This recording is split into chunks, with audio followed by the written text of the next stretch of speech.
देश में ओमिक्रॉन के सब वेरिएंट एक्सी ने कोरोना को लेकर फिर डर बढ़ा दिया है। इसको लेकर पिछले दिनों केंद्रीय स्वास्थ्य मंत्रालय ने 5 राज्यों को अलर्ट भी जारी किया है। केंद्र सरकार ने ये चेतावनी केरल, महाराष्ट्र, दिल्ली, हरियाणा और मिजोरम के लिए जारी की है। गुजरात और महाराष्ट्र में इस नए सब वेरिएंट के केस भी मिल चुके हैं। कोरोना का यह सब वेरिएंट कितना खतरनाक है और राजस्थान में इसका कितना असर हो सकता है, आइए जानते हैं। एसएमएस मेडिकल कॉलेज जयपुर के प्रिंसिपल और Rajasthan university of health and sciences के वाइस चांसलर की अगर माने तो हमारी कंट्री वेस्टर्न और बाकी दूसरी कंट्री से बिल्कुल अलग है। यहाँ ऑलमोस्ट 96% जनता का वैक्सीनेशन हो चुका है।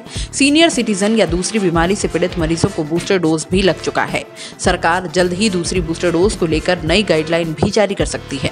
उन्होंने बताया कि जब 18 साल से छोटे बच्चों का वैक्सीनेशन भी शुरू नहीं हुआ था तो राजस्थान में हुए एक सर्वे में 90% बच्चों में नेचुरल एंटीबॉडी पाई गई थी। यह सर्वे पिछले साल नवंबर-दिसंबर में हुआ था और इसके चलते हमारे यहाँ ग्रुप ऑफ केसेस यानी नई लहर आने की आशंका बहुत ही कम है।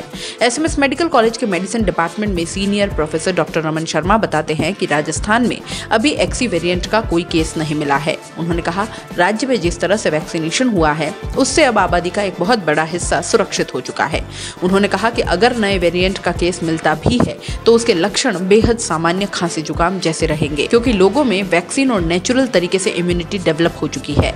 राजस्थान में कोरोना केस अब बहुत कम हो गए हैं। अप्रैल के शुरुआती 12 दिन की रिपोर्ट देखें तो पूरे राज्य में हर दिन औसतन 11 केस आ रहे हैं, जबकि डेथ का मामला एक भी नहीं है। पिछले 2 सप्ताह की स्थिति देखें तो राज्य में केस 70% तक कम हो गए हैं। 23 से 29 मार्च तक कुल 239 केस आए थे, लेकिन पिछले सप्ताह 6 से 12 अप्रैल में यह संख्या कम होकर 74 पर पहुंच गई है। कोरोना की चौथी लहर आने को लेकर आईआईटी कानपुर ने फरवरी में एक रिसर्च पेपर पब्लिश किया था। इसमें देश में जून से चौथी लहर शुरू होकर अक्टूबर तक चलने का अंदेशा जताया था।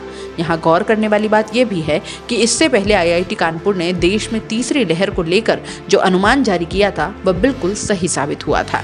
अब जानते हैं कि क्या है ये नया एक्सी वेरिएंट। पिछले साल नवंबर में कोरोना के नए वेरिएंट ओमिक्रॉन की पहचान हुई थी। इसी वेरिएंट के कुछ सब वेरिएंट हैं जो BA.1, BA.2 और BA.3 के नाम से हैं। एक्सी वेरिएंट ओमिक्रॉन के सब वेरिएंट BA.1 और BA.2 के कॉम्बिनेशन से बना है, यानी यह हाइब्रिड वेरिएंट है। विशेषज्ञों की माने तो वायरस में लगातार हो रहे म्यूटेशन यानी कि परिवर्तन की वजह से ऐसा होता है। डॉक्टर सुधीर भंडारी की माने तो कोरोना के अब तक 600 वेरिएंट आ चुके हैं, लेकिन 2 या 3 ही वेरिएंट ऐसे रहे जिनसे लोग सबसे ज्यादा बीमार और प्रभावित हुए। WHO ने एक्सी को नए वेरिएंट के बजाय ओमिक्रॉन के सब वेरिएंट कैटेगरी में रखा है। जानकारों के मुताबिक फिलहाल भारत को एक्सी वेरिएंट से ज्यादा खतरा नहीं है, क्योंकि ये ओमिक्रॉन से जुड़ा सब वेरिएंट है जिसकी लहर हाल ही में देश में से गुजरी है। ओमिक्रॉन से देश में करीब 60% लोग संक्रमित हुए थे। दोस्तों, सीबीसी न्यूज आपके सहयोग से लगातार बढ़ता जा रहा है। स्वतंत्र पत्रकारिता का सहयोग करने के लिए आपका धन्यवाद।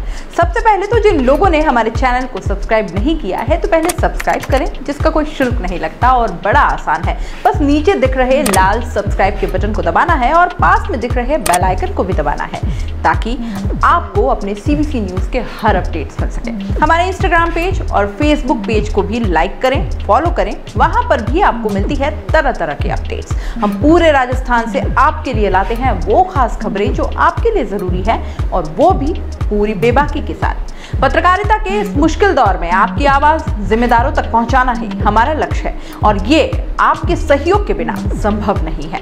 हमारा सहयोग करें, स्वतंत्र पत्रकारिता में अपना योगदान दें और ज्वाइन बटन पर जाकर सदस्यता लें, चाहे सबसे छोटी सहायता के रूप में ही क्यों न हो। जनता की बेबाक आवाज बने रहें, उसके लिए सहयोग आपको ही करना है। सब्सक्राइब करिए और ज्वाइन बटन पर क्लिक कर सदस्यता ग्रहण कीजिए।